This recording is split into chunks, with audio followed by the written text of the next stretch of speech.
It's time for this week's episode of Brandon Sports Talk.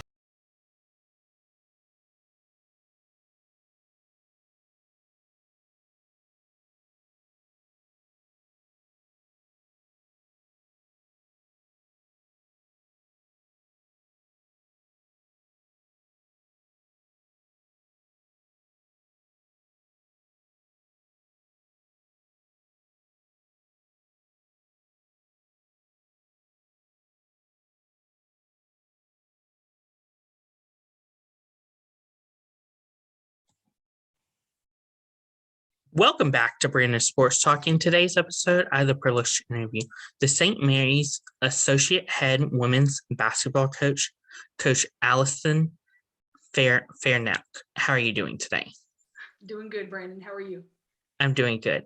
Can you talk about how you knew that you wanted to start coaching in college women's basketball?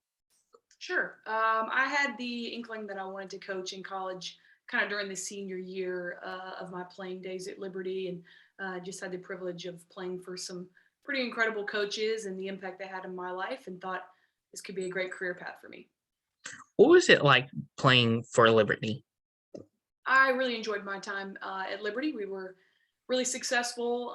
It was a great experience on and off the court, and a plus for me was playing an hour from my hometown. So being able to play in front of family and friends and playing for a winning program was a great combination for me. What was that experience like? As you said, you played in front of your hometown. Yeah, I mean, I'm a very home-oriented person. My family is really important to me. It's one of the toughest things about being in California is being so far away from Virginia, but having the opportunity to play in front of my mom and my dad and my brothers, and then being at almost every game in college, and just kind of having that home touch was a big part of me. What were some of your accomplishments during your college time at Liberty? Yeah, we won, I think, 3 of 4 of my years there. We won the Big South Championship. They've since moved on to a different league now, but my freshman year as well, we made the NCAA tournament. We won the first 2 rounds, which was the first time in Liberty history that they had gotten, out of the first round of the NCAA tournament. And we played in the Sweet 16 that year, which was pretty amazing. We were a 13 seed and upset a 4 and a 5 seed on the way to the Sweet 16. Unfortunately, we ran into a pretty good LSU team, but a pretty cool experience to get to the Sweet 16, especially as a freshman. What was that experience like of going to the Sweet 16? Well, I mean, like I said, Liberty had never done it before. So, being a part of the team that really kind of finally broke through that ceiling of getting past just making it to the tournament. Liberty, we were from a small conference. We were never really had a chance to get higher than maybe a 12 or a 13 seed. So for us to go in there and beat a couple of seeds that were much higher, we beat teams that are probably more a little bit nationally known than Liberty was at the time. It was pretty cool. We had a lot of media attention, and I played with a player that went on to be drafted into the WNBA. So she obviously got a lot of the attention as well. So just a really cool experience going from a really small town with a small high school to going and playing in the Sweet 16 is pretty incredible. What was that feeling like for you to put on that Liberty basketball jersey? It's an opportunity, to be honest. Playing college basketball is a privilege. Not everybody gets to do it, and really fortunate that I was able to have the support of my parents and family in my hometown to help me get to play in Division I college basketball, which was always a goal of mine growing up, and to put on that Liberty and to represent Christ and everything that Liberty University stands for was pretty special for me. What was it feeling like coming out of college and getting your first coaching job at Furman? Yeah, that was kind of an opportunity that kind of fell in my lap. So I got hired at Furman in December of that year, which is, now that I'm in college basketball, I know that's not a time when people usually get hired to start coaching jobs. So just somebody ended up leaving. They needed a spot filled, and I was recommended by a coach that I worked a summer camp for a few years past. So to kind of get that call and get that opportunity straight out of college was pretty special for me, and not necessarily the path that most people take, but it was a good learning experience for sure. What was that moment like as you said that obviously somebody left and you got that call in middle of the season to become the assistant coach? Yeah, it kind of caught me off guard a little bit. I had to, talk to a different few people and kind of get their thoughts. And, for me and what everybody kind of told me in the process was it's a way to get your foot in the door. This profession is tough. It's about what you know, but it's also about who you know. And luckily, the head coach at the time was willing to kind of give a brand new, fresh out of college coach a chance to be an assistant. So I'll be forever grateful for him. What was some of your accomplishments during your time at Furman? Well, to be honest, I was only there for probably about 3 or 4 months. So I came in December, so we were kind of right in the middle of the season. I think I got there maybe a game or two before conference play started, and we played conference. We were probably in the middle of the pack, and then it ended up losing in maybe the first or second round of the Southern Conference tournament. So, and then I ended up moving on to Nevada after that. So I think for accomplishments for me is kind of making it through, that season. I was learning a ton kind of on the fly, how to do a scouting report, how to contribute in practice, how to connect with the players and kind of find my own voice, during that short few months. Of course, when you got to Nevada, what was that like, obviously starting from the ground up versus obviously, as you said, you were assistant coach first, but going back down to being a grad assistant? Yeah, I mean, for me, the first assistant job at Furman was really a bonus. When I was finished at Liberty, I knew I wanted to go back to grad school, and I thought being a grad assistant was really the best way to do that to kind of get my foot in the door and kind of see what coaching was all about. So, having the opportunity at Nevada, especially to work under a legend like Jane Albright, I knew I just wanted to try and learn. I wanted to serve and kind of soak up as much as I could about how to be a coach. I'd done it for a couple months and I probably didn't do it very well because I really didn't have anybody to show me what to do. Like I said, I was just kind of learning on the fly. So to be there and to be able to watch the assistant coaches and the head coach and, kind of just learn the ropes on how to be a great assistant coach and how to serve your team and your players. I was more than happy to do that for a couple years. What was your time like going to Nevada to become a grad assistant? I really liked it. Nevada is a great place to live in Reno, and it was a bit of a challenge moving all the way across the country away from my family. But I knew the director of operations at the time, which was a huge kind of comfort zone for me. We had met a couple years prior, and we were able to live together when we were there as roommates, and just having somebody that from your past to help you in a transition, all the way across the country was really helpful for me. And the people that I worked with just welcomed me with open arms and took care of me. Made sure I was fed and I was taking care of my coursework in grad school, and they let me travel with the team, which not all grad assistants get to do. So I was just happy to be able to observe and learn. What are some things that you learned at Nevada during your grad assistant time to help you to obviously better yourself at St. Mary's? Yeah, for sure. I think it goes back the example that Jane Albright kind of set as the leader of that program, and just how to be a servant. Especially being in a coach and being in this environment, we really are here to serve our student athletes and help them, navigate college and navigate becoming, an adult and all the different things that go with that. That's really a broad answer, but I think for me, it's just the service piece of it that was huge for me. What was it like, obviously, getting to St. Mary's and coming as an assistant first? Sure. Being at St. Mary's, this job kind of opened up, and I tell people all the time, like I should not have gotten this job straight out of being a grad assistant. This is a great program. They've been historically, we've done really, really well in our league. They were just coming off a couple of WNIT appearances, and I didn't really know a ton about the WCC until I got to St. Mary's.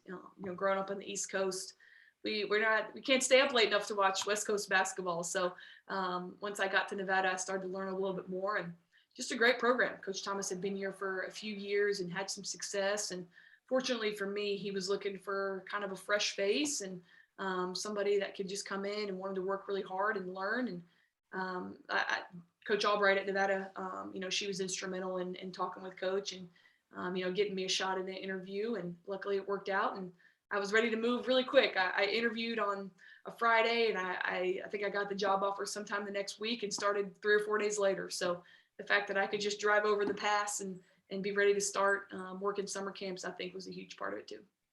What was that transition like? Obviously, you said from being an Eastern person to obviously Pacific. What was that transition like from going from the East Coast to all the way in the Pacific with time zone and obviously that kind of stuff? Sure. Yeah, it took a little while to kind of get acclimated with my sleep and just my schedule. I can remember my first couple nights in Reno. I was up at 3 or 4 in the morning. Just couldn't get my body clock kind of switched over to, Mountain or Pacific time. So once you get there, you just kind of settle in and kind of get into your routine.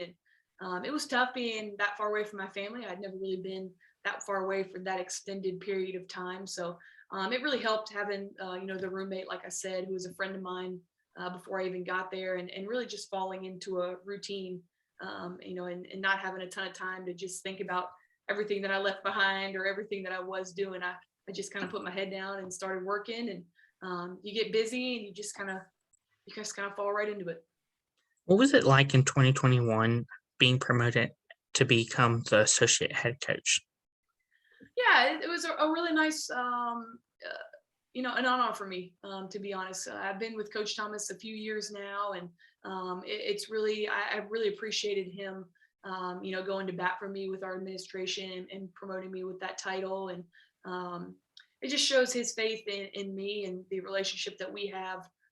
He trusts me and I trust him. And I'm really thankful for the opportunity. And he's one of the biggest cheerleaders in my corner. So I'm lucky to have it, and I'm happy to be here.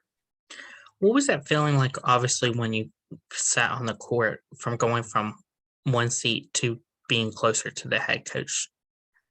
It's really not much different. People ask me all the time, did your responsibilities change? Or I'm like, to be honest, not really. I was doing a lot of the same things I was doing, but for him, he wanted to give me that, that promotion, that new title, to help me later on in my career as well. So I did slide over one chair, so I've got his ear a little bit more, and he probably hears me a little bit more during the games now that I'm sitting close to him. But other than that, not too much has changed.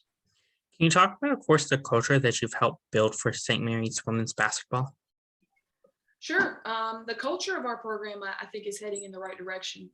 It's a challenge every year. You've got a new group of players that come in, a couple seniors that move on when it's their time, and you're constantly kind of rebuilding and trying to reinforce the values and the things that are important to your program. And you hope that as players go from freshmen to sophomores to juniors to seniors, that you've instilled in them the values that are important to this program. They may be different than the next, but for us, and then we really try to have those upperclassmen instill those and get those freshmen and the younger players or transfers maybe kind of on board with just the way we do things, the terminology that we use, the way that we conduct ourselves, how we prepare for whether it be practice, games, a lifting session, how we take care of our bodies afterwards. Culture is really a huge, big word that encompasses a lot of different things. And I think we're in a good place right now. What are some of the things that you took along your way to lead you to where you are now as the associate head coach for St. Mary's? I think the biggest thing for me is really the service piece that I mentioned before with Coach Albright. I'm not a person who really wants to be out in front. I'm completely content with being, the assistant or the associate head coach here, and having Coach Thomas be, the face and the head of our program. I just really love being a behind the scenes person and being able to serve and help these players have those conversations, being someone that they can come to and they can talk with, about a problem, or just helping them, like I said, navigate kind of through this college experience. So I really am. I'm just here to serve and as best I can, and to let these kids know that they've got people in this program that love and that care about them. They're more than just basketball players. They're people first, and whether they can score 1 point or 20 points, we're going to love them the same.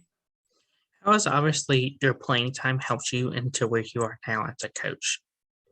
Absolutely. I played point guard growing up all my entire life, so I think I've kind of got that natural leader mentality, within me as someone who wants the ball, who wants to make sure everybody's in the right spot. I think you see a lot of former point guards that end up kind of navigating into coaching. Not that we're the only ones, but I think we do kind of have a natural tendency to lean towards coaching and making sure things are running smoothly and we've got people in the right spot and that's on the court and off the court. Just keeping everybody on the same page. And I'm a competitor too. I've got 2 older brothers, so life at home, we were always competing, whether it was wiffle ball in the backyard or we're wrestling at home or playing basketball. I think I've just always kind of had that competitive nature and desire built into me with having those 2 older brothers that I battled with growing up. What does a typical game day look like and some of the game day traditions that St. Mary's women's basketball has? It depends on the kind of the day, whether we play on a weekend or a weekday, but typically we'll have a class in the mornings on a weekday game. It'll be kind of a pretty normal morning for them. They'll go to class, they'll have lunch or whatever. We'll shoot around as a team, so we kind of have a shortened hour time slot where we'll go through some schemes and some tactics and kind of a scouting report for the opponent that we're going to play. We usually watch a little film in addition to that and do some light work on the court just to kind of get our bodies moving and loosened up. We'll have a pregame meal. After that, then we kind of give them a little time to go home, relax. I'm sure some of them nap, or a lot of them love to go to Starbucks, get a little pregame coffee boost. And then about 2 hours before the game, we come back, kind of get prepared. The players obviously do what they need to do, whether it be in the training room or getting some extra shots up. Our coaching staff is usually in the office going through any kind of last minute things that we want to talk about or that we may have missed during shoot around. And then game day and go time for a 6:30 or 7 o'clock game. Who are some teams that you faced in your conference? Well, we just played Loyola Marymount and Pepperdine, and then upcoming later this week,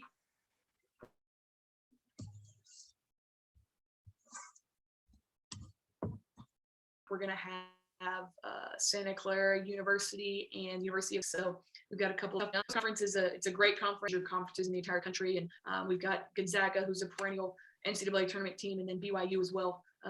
They're ranked, I think, number 16th or number 17th in the country. So it's a tough league for sure. Every night is tough. What's it like, obviously, getting to play those teams like Pepperdine, BYU, and obviously Gonzaga? It's a lot of fun. We've got great teams, so every night is competitive. It's no one's going into a night being like, oh man, we're going to beat this team by 40. It's not even going to be a contest. Everybody's got to show up every game day because anybody can beat anybody. Just depends on every given night, which I like. You got to be ready to play. You've got to prepare. You've got to take care of your bodies and be ready to perform.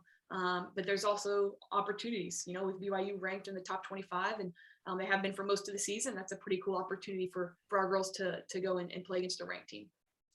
Of course, do you get to play other teams like UConn and stuff like that? We could. We have not played UConn since I've been here, and I'm okay with that. They've obviously been kind of the cream of the crop with women's basketball, but we play a variety of different teams. We don't just stay strictly on the West Coast. We do have a few West Coast teams that we typically play, but we also like to try and schedule different teams and new teams. So we're not just playing the same schedule every year. And in addition, we like to try and take our team on a fun trip, a road trip each year. So this year, earlier in December, we went out to Nevada University. So we were out there for 5 or 6 days and went to the beach and made it a little bit of an extended road trip with since we were out of classes. Of course, also, do you get to also play those non-conference games like State, Carolina, who are also pretty ranked? Yeah, so the NC State was ranked, yeah, they're in the top 5 this year, which is a pretty cool opportunity. I'm not sure we've played a team that's ranked that high in my tenure here. So that was a really cool opportunity. When I scheduled them a few years ago, they weren't quite as good as that. So kudos to them. They've continued to get better, and they have some pretty incredible student athletes and players. So it was fun. Obviously, didn't end up well for us, but it was a fun opportunity to play a team in the top 5. What is the process like, obviously, of playing those teams like NC State, Carolina, who are already across the country? Sure. So we entered into an agreement with NC State. They were coming to the West Coast a few years prior. I believe they were on their way to Hawaii to play in a Thanksgiving tournament, and they were looking to get one extra game on their way out there. So they reached out to us. With San Francisco being a pretty major city with a major airport, pretty easy to get over to Hawaii. So they wondered if we were interested in getting a home game and starting a series where they would come play at our place, and then a couple years later we would return and play at NC State. So we agreed to that. And then since we knew we were going to go back and play NC State in North Carolina, we didn't just want to go out there for one game. So we reached out to another school, which ended up being Coastal Carolina, to get a second game on that road trip. What was that like, obviously, getting to go across the country and obviously get to play those teams like Coastal Carolina, NC State? Yeah, it was a lot of fun. NC State had an unbelievable crowd. They've got great support there in Raleigh, and it's close enough to my hometown, so I was able to have a little family come down and watch the game. So I got to sneak in a little bit of time there, and then going to Coastal Carolina, I think it was fun because a lot of our girls had never put their feet in the Atlantic Ocean. So a pretty fun idea and a way to spend a few days. What does the recruitment process look like for those prospective student athletes looking to play college basketball? Yeah, the recruiting process it's tough. We start a few years out, meaning we're looking at freshmen, sophomores, and juniors, and it's a really fun process for us. We're constantly looking for prospective student athletes who we think can come in and can contribute right away. We're looking for players who want to play and have the skills to play in a league like the West Coast Conference. And our school's a little bit smaller, so we don't have a football program here either. It's kind of a basketball school, so we're a little bit of a niche school. So we're not for everybody because we are on the smaller side, but the players that we have and the players that we've attracted really love our small, community, family environment, smaller class sizes, but also playing in a really competitive league and really playing a really competitive schedule, I think is attractive. Of course, when you go out on the road, what are some things that you look at in prospective student athletes? Yeah, that's a great question. We obviously watch a ton of different basketball throughout the year, whether it's high school games or club games in the spring and the summer. But I think first and foremost, we're looking for players who just play the game really hard. They're getting after it on the defensive end. They're running hard in transition. They're, diving on the floor for loose balls. In addition to having basketball skills, that's first and foremost. You got to have the ability to shoot it, to pass it. If you're a post player, a rebound, to have skills on the block. But there are some intangibles, like I mentioned, with playing hard. And we're also looking at how they interact with their teammates and their coaches. When they come out of the game after a mistake, do they roll their eyes? Do they just go to the end of the bench and sit down and sulk? We want people that are good teammates in addition to playing hard. Of course, as a coach for yourself, what is it like coming out to North Carolina, where you're from, and obviously seeing the talent that North Carolina has and trying to recruit it to go to the West Coast? Yeah, we don't really recruit a ton on the East Coast. That trip really, it wasn't necessarily looking for prospective student athletes. We have traveled to North and South Carolina or Georgia to go recruiting in the summers as well, but we're mostly looking at a lot of the West Coast schools that have traveled, to those destinations as well. So because we are kind of a niche school on the West Coast, our kind of recruiting area is mostly on the West Coast. We recruit a lot out of California, Oregon, Washington, Nevada, and then a little bit of Hawaii, maybe Arizona. But we haven't had a ton of players from kind of outside of our region. which we're okay with. We've got a lot of kids in the Bay Area. Bay Area is a great hotbed for women's basketball. So I think recruiting in our backyard is kind of our first priority. What does a typical official visit look like at St. Mary's for the women's basketball program? Official visits are a lot of fun. The NCAA only allows you to have really a 48-hour visit. So it's a lot of things that we try to condense into a small, period of time. Depending on whether they fly or drive to campus, usually the first thing that we like to do is, we want to get them on campus to kind of just meet all of us in person and sit down and have a chat. We want to make sure that they have plenty of time to interact with our current team as well, whether they watch a practice and then spend time together afterwards, or seeing people at team meals, or going to dinner with their host, in the evening. We really try to have some time where they can spend with their potential future teammates. If there's a volleyball game or a soccer game maybe that's going on during the evening, we'll try and schedule it so they can all go to that, so you can kind of get a little feel for campus life as well, and to kind of see what a typical day would be like. Of course, as a coach, what is it like seeing those players, those potential recruits, put on that St. Mary's jersey and feel at home in it? That's obviously goal number one. I think if we get to the point where we offer a scholarship and they accept, we're over the moon. We're not a team that offers a ton of people and are just hoping to get who we can get. We're very strategic on who we offer a scholarship to. And, we work really hard at building a relationship off the basketball court with them and their family. And the official visit is a huge part of that, and getting to know them a little bit more and to spend some time with them. And, when they get here and they get through the freshman fall and they finally get to put that uniform on, I know it's a really special moment for them. And usually it's a couple years in the making. Like I said, we're recruiting them starting freshman or sophomore year. So it's pretty neat to see them not only put that jersey on, but when they get to put that graduation robe on as well 4 years later. That's a pretty special moment as well. Of course, on the official visit, do they get to try on the jerseys to see if they feel at home in the St. Mary's blue colors? They do. Yeah, we schedule some time where we let them try on some gear, some shoes, the uniforms, and we take some fun pictures and photographs with our photographer, different poses with the basketball and different things in the background. So it's really fun. It's kind of a mini media day kind of experience.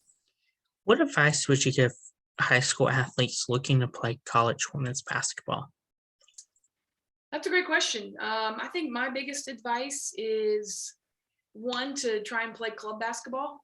That's one of the best ways to kind of get seen by a lot of different coaches in the summer. And if there's a school that you're interested in, it's important to reach out and let that school know that you're interested in them. A lot of times we get emails from players that have interest in St. Mary's College, and I'm always willing to give a player a look at a highlight film or go watch them play if they've reached out to us and have expressed interest in St. Mary's and our program. So being proactive, continuing to improve their skills, those are key pieces to playing at the next level. What advice would you give those college women basketball players that are looking to go into the WNBA or now Athletes Unlimited? Sure. We haven't necessarily had a ton that have gone on to play in the WNBA. We've had a few that have gotten WNBA training camp contracts. And then we've had majority of our players that want to continue to play end up going overseas to play maybe in Europe. The Athletes Unlimited, this is obviously just started not too long ago. So I think time will tell kind of how that plays itself out and how you get involved with that. But we have a few international players here as well. So a lot of them like to go back to Australia or New Zealand and play in their professional league. So there's plenty of opportunities outside of those two leagues. What advice would you give future college coaches looking to get started in coaching at college women's basketball? That's a great question. I can only kind of speak from my experience, but I think being a GA was a great route for me to take. Not only did I get 2 years of getting my graduate degree, but it just got to learn and observe. I think that's the biggest thing. Be willing to serve wherever you can, whether the program needs you to do the laundry, or they need you to pick up somebody from the airport, or you're just there to sit in on meetings. I think just being available and accessible, if you're a graduate assistant, just there to serve the assistant coaches and the players is kind of the best way to get prepared, and constantly taking notes, whether they're mental notes or actual physical notes. I know I learned a ton just from observing the people that I worked around and how they interacted and the things that they did and the preparation that went into their job, and different things. I learned a ton from them. So be a sponge, try and learn as much as you can from those around you. That's great advice. Where can my listeners find you at on social media along with St. Mary's women's basketball program at? Sure. Our Gales kind of social media handles, we're at Gales WBB. And then me personally, my Twitter is at Al Fasnacht. And then my Instagram as well, you can go at Al_Faz, F-A-Z. So a couple different areas to check out. I think our Instagram and our Twitter is a great place to keep track of our Gales WBB program and keep up to date with our players. Thank you again, Coach Allyson Fasnacht, for your interview, and best luck in your future as the St. Mary's Associate Head Women's Basketball Coach. Thanks so much, Brandon. Great talking with you. You can find Brandon Sports Talk on Facebook at Brandon Sports Talk, Instagram at Brandon Sports Talk, Twitter at Talk_Brandon, and you can find me on YouTube at Brandon Sports Talk. Don't forget to like, comment, and subscribe. Thank you again, Coach Allyson Fasnacht, for your interview, and best luck in your future. You've been watching Brandon Sports Talk. Please feel free to like, share, and subscribe to Brandon Sports Talk on social media and on YouTube.